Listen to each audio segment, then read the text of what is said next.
Viskas prasidėjo 1 metų vasario mėnesį, kai tuometinio Respublikos prezidento Valdo Adamkaus dekretu aš buvau paskirtas ryšių reguliavimo tarnybos direktorium.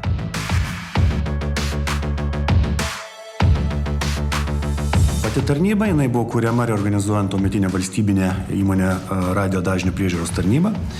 Ir iš valstybinės įmonės reorganizuojant į biudžetinę įstaigą su nepriklausomu finansavimu, gegužės 1 dieną buvo registruota jau ir įmonė. Ir būtent tarnyba buvo įsteigta ir turėjo užduotį paruošti rinką liberalizacijai. Tai vienas iš jų numeracijos planas buvo. Kitas dalykas buvo sudaryti sąlygas alternatyviems operatoriams ateiti į rinką. Jeigu skirstytumėm tarnybos veiklą į pagrindinės sritis, kuriuose ji veikia, galima būtų išskirti santykinai 3 lygmenius. Pirmasis būtų tarptautinis lygmuo, antrasis lygmuo būtų elektroninių ryšių paslaugų teikėjų veiklos užtikrinimas ir trečias lygmuo tai būtų elektroninių ryšių paslaugų gavėjų teisių apsauga. Mūsų misija – sudaryti galimybę vartotojui rinktis. Kada jisai gali rinktis? Kai yra iš ko rinktis, tada kai jisai gerai informuotas ir kai turi galimybę pasirinkti atitinkamą kokybę už atitinkamą kainą. Visos kitos priemonės, visi kiti uždaviniai, kurie tarnybai keliami, yra iš esmės tai misijai atlikti, tikslams pasiekti. Vienas iš tų tikslų, kurių mes siekime, tai siekime, kad konkurencija vyktų infrastruktūros lygyje. Tai yra reguliatorius privalėjo užtikrinti tam tikras žaidimo sąlygas, kurios įgalintų investuotojus norėti investuoti, norėti kurti papildomą infrastruktūrą ir tik skirtingų infrastruktūrų bazėje įmanoma tikra konkurencija. Tai šitoje vietoje tikrai manau, kad ryšių reguliavimo tarnyba atliko esminį vaidmenį, kad šitos taisyklės būtų sukurtos, kad jos išliktų stabilios per 15 metų, kad jos užtikrintų aiškias žaidimo taisyklės investuotojams ir investuotojai įgautų norą ir tikėjimą investuoti. Tas ir įvyko Lietuvoje. 2004 metais Lietuvai įstojus Europos Sąjungą, Lietuvoje įsigaliojo visiškai naujas elektroninių ryšių įstatymas, kuris nustatė visiškai kitokią elektroninių ryšių reguliavimo sistemą, maksimaliai atvirą bendrojo leidimo sistemą, kurioje visi rinkos dalyviai ir potencialūs rinkos dalyviai galėjo veikti vienodomis konkurencinėmis sąlygomis. Rinka pradėjo keistis iš esmės ir tam tikrose sektoriuose pasikeitė neatpažįstamai. Judriojo ryšio rinka išaugo labai ženkliai nuo 3 iki 12 žaidėjų, tai matom, kad kelis kartus keitėsi dalyvių skaičius. Interneto prieigos rinka, kuri šiai dienai iš tiesų yra labai stipriai auganti rinka, taip pat augo nuo 64 net iki 115 teikėjų. Nuo elektroninių ryšių sektoriaus liberalizavimo per 10 metų Lietuvoje elektroninių ryšių rinkos dalyviai į elektroninių ryšių sektorių investavo arti milijardo eurų. Galbūt atrodo sausa, kad yra teisės aktai. Tačiau būtent jie ir buvo ta prielaida, kada reguliuotojas pradėjo veikti efektyviai. O ES reikalavimo reguliavimo tarnyboms yra pakankamai griežti. Jos turi būti nepriklausomos, veikti savarankiškai, neturėti sąsajų su rinkos dalyviais, priimti sprendimus savarankiškai. Aišku, turi spręsti ginčus tarp operatorių, užtikrinti paslaugų pasiekiamumą vartotojams, sudarytas prielaidas. Taigi, ryšių reguliavimo tarnyba evoliucionavo pati per tą laikotarpį smarkiai. Ir procesai yra paraleliniai. Technologijos evoliucionuoja, reguliuotojas turi irgi evoliucionuoti. Reguliatorius jisai yra ir techninė organizacija. Nes mes, apart to, kad mes dirbame rinkoje, mes dar dirbame ir su infrastruktūra. Tai yra visų pirma su dažniais ir su numeracija. Tai yra ribotas valstybės resursas, kurį reguliatorius privalo paskirstyti taip, kad vėlgi užtikrinti konkurenciją ir užtikrinti vartotojams prieinamumą paslaugų. Tai buvo didžiulis žingsnis ir šuolis Lietuvos radio ryšio valdyme. Reikėjo pakeisti kardinaliai visą struktūrą, visą dažnio valdymo koncepciją. Nebuvo vieno centro, kuris buvo atsakingas už dažnių administravimą. Priežiūrą vykdė tuometinė valstybės radio dažnių tarnyba, tam tikrus dažnius išduodavo Susisiekimo ministerija, tam tikrus dažnius valdė Vidaus reikalų ministerija, tam tikrus dažnius, valdė operatoriai patys ir galėjo jais disponuoti. Ta sistema buvo tokia, sakykime taip, fragmentuota.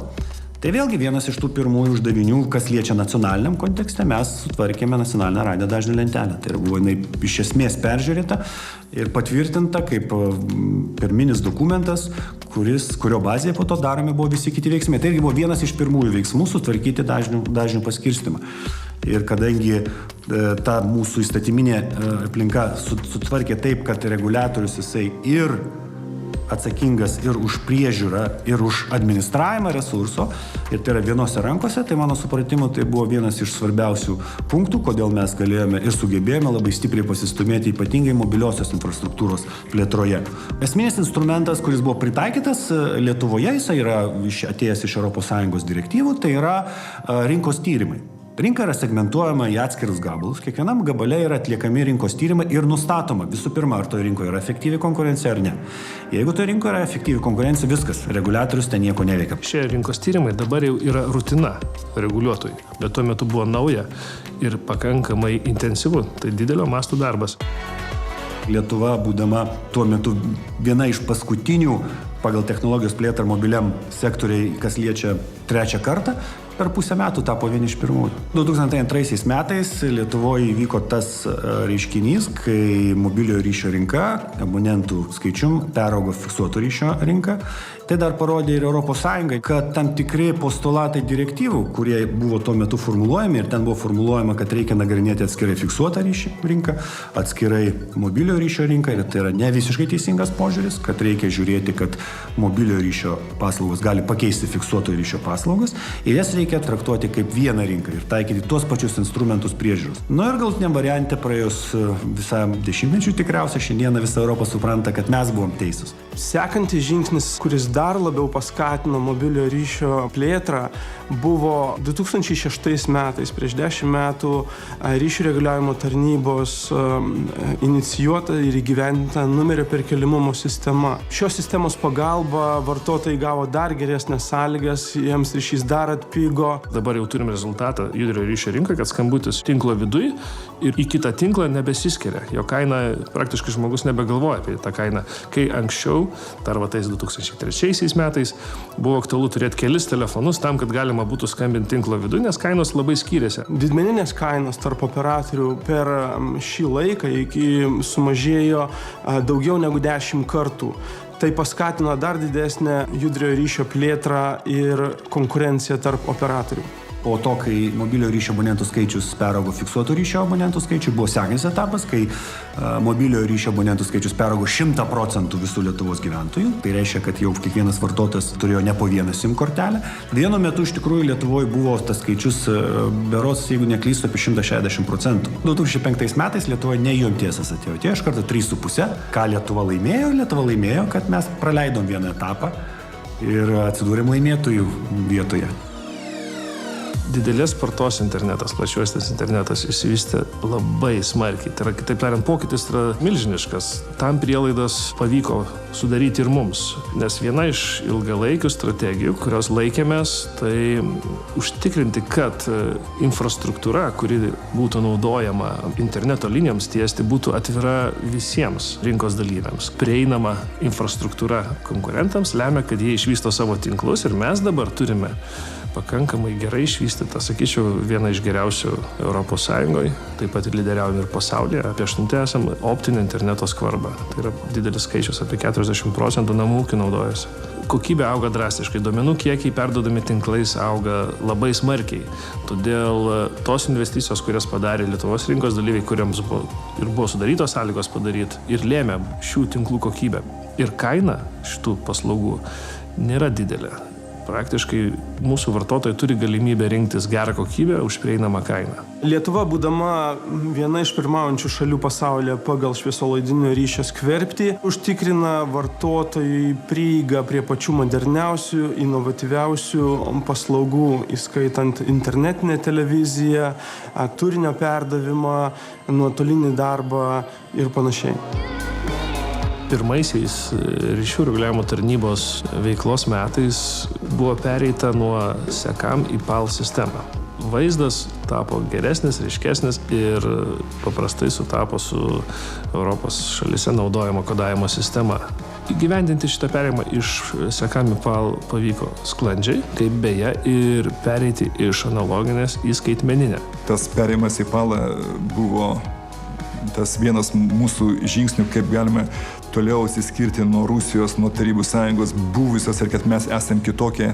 2003 metai buvo svarbus, nes mes baigėm koordinavimo darbus 4 skaitmeninių tinklų ir pradėjom ruošti licencijos išdavimo sąlygas 4 skaitmeniniam tinklams. Tai buvo iššūkis, nes tuo metu veikia dar analoginė televizija ir viską reikėjo suderinti, kad veiktų 5 analoginės skaitmeninės televizijos tinklai, daugybė vietinių regioninių stočių ir 4 nauji skaitmeninės televizijos tinklai. 2006 metais pradėjo veikti skaitmeninė televizija Lietuvoje, atsirado stotis Vilniuje, Kaune, atsirado visose 5 didžiosiuose miestuose iš pradžių. Ir paskui jos po truputį plėtėsi ir apėmė visą Lietuvą. Aišku, tuo metu tai buvo operatoriams gana sunkus išbandymas, nes operatoriai turėjo transliuoti, kadangi tai pareigojo mūsų leidimo sąlygos, tačiau gyventojai neturėjo imtuvų. Ir gyventojai imtuvus pirko labai vangiai, nes tie imtuvai dar tuo metu buvo gana brangus. Mes suspėjome iššokti į antrą televizijos diegimo standartizacijos etapą. Galutinis perėjimas nuo analoginės ir skaitmeninės televizijos įvyko 2012 metų spalio 29 dieną 3 val. Ryto. Vienas iš labai svarbių aspektų tai yra radio spektro valdymas. Radio spektras tai yra nacionalinis resursas ir vienas iš mūsų uždavinių užtikrinti, kad to resurso būtų pakankamai. Taigi radio spektro srityje esame pakankamai daug pažengę ir tai įvertino Tarptautinė telekomunikacijų sąjunga. Ir mūsų darbuotojas Mindaugas Žilinskas buvo išrinktas radio reguliavimo valdybos nariu, 2 kadencijom buvo tos valdybos pirmininku. Vienas iš jo veiklos rezultatų yra tai, kad Lietuva tapo žinoma tarptautiniai erdvėje ir mus išrinko kaip Lietuvą jau į Tarptautinės telekomunikacijų sąjungos tarybą 2014 metais. Ryšių reguliavimo tarnyba įgijo eigoje vieną labai svarbią naują funkciją, tai vadinama CERT. Nacionalinis CERTas, tai Computer Emergency Response Team, čia yra tokios organizacijos per visą pasaulį, kurios nacionaliniam lygiai atsakingos už kompiuterinius incidentus. CERTo pagrindinė misija – registruoti kibernetinius incidentus, vykdyti jų tyrimus, reaguoti į juos ir svarbiausia padėti operatoriams, visuomeniai, vartotojams sumažinti incidentų neigiamą poveikį. Per 9 metus laipsniškai didėjo ir incidentų kiekiai Lietuvoje ir atitinkamai mūsų galimybės suvaldyti, vykdyti jų reagavimą.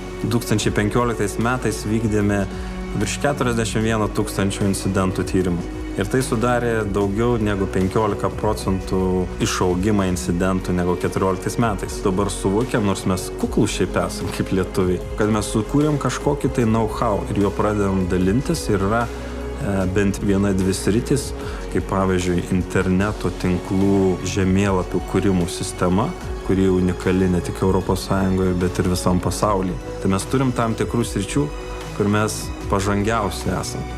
Lietuvos rinka yra pakankamai subrendus. Tokių revoliucinių lūžių, kai buvo 1, 2, 3, 4 metais, mes tikriausiai artimiausiam dešimtmetį nebepamatysim. Pati rinka evoliucionuoja, tai yra greitaveika didėja palaipsniui. Bus toliau investuojama į infrastruktūros plėtrą, kas yra labai svarbu, nes jeigu tik tai nustojama investuoti į infrastruktūros plėtrą, tai yra tik tai laiko klausimas, kaip padės prastėti paslaugos. Aš iš tikrųjų tikiu, kad Lietuvai pasisekė elektroninių ryšių sektoriuje, kadangi tiek įstatyminė bazė nuo pat pradžių pakankamai aiškiai reglamentavo reguliatoriaus vietą, funkcijas, pareigas.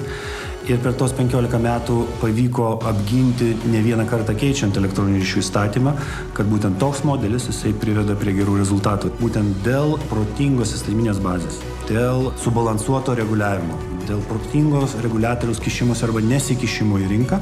Šiandieną mes turime vieną iš konkurencingiausių elektroninių ryšių rinką pasaulyje su geriausiais kiekybiniais ir kokybiniais rodikliais. Ir aš manau, kad šitas pavyzdys rodo, kad nuo vykdomosios ir įstatymų leidžiamosios valdžios tikrai daug kas priklauso. Jeigu galima tokią sėkmę pasiekti elektroninių ryšių sektoriui, kuris yra pakankamai uždaras, aišku, jis įtakoja ir kitas rinkos dalis, yra pakankamai uždaras. Tai mano supratimu, esant protingam reguliavimui, esant skaidriems įstatymams, galima pasiekti sėkmę ir kituose sektoriuose. Ryšys tarp žmonių tai yra pagrindinis dalykas, didžiausia vertybė. Ir džiugu, kad mes esam tie, kurie tą ryšį puoselėjam.